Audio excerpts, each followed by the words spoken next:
Seeking a more humane method of execution than hanging, New York built the first electric chair in 1888 and executed William Kemmler in 1890.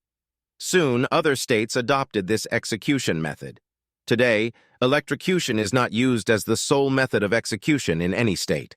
Electrocution was the sole method in Nebraska until the state Supreme Court ruled the method unconstitutional in February 2008.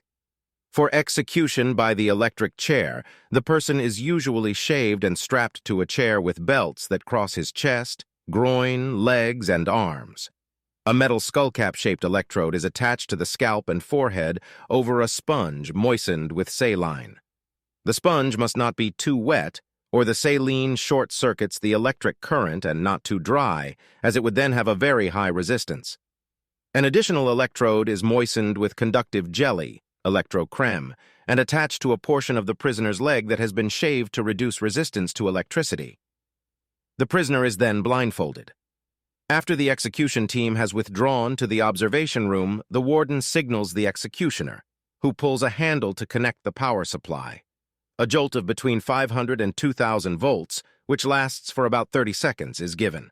The current surges and is then turned off, at which time the body is seen to relax.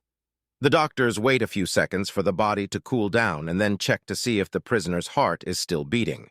If it is, another jolt is applied. This process continues until the prisoner is dead. The prisoner's hands often grip the chair, and there may be violent movement of the limbs which can result in dislocation or fractures. The tissues swell. Defecation occurs.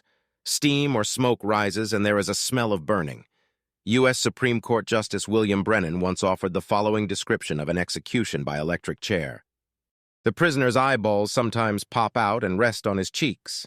The prisoner often defecates, urinates, and vomits blood and drool.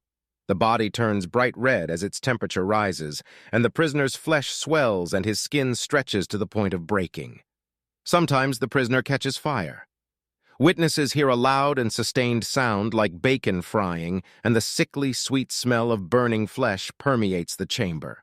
At post-mortem, the body is hot enough to blister if touched, and the autopsy is delayed while the internal organs cool.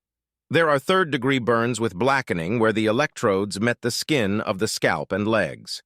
According to Robert H. Kirshner, the Deputy Chief Medical Examiner of Cook County, the brain appears cooked in most cases.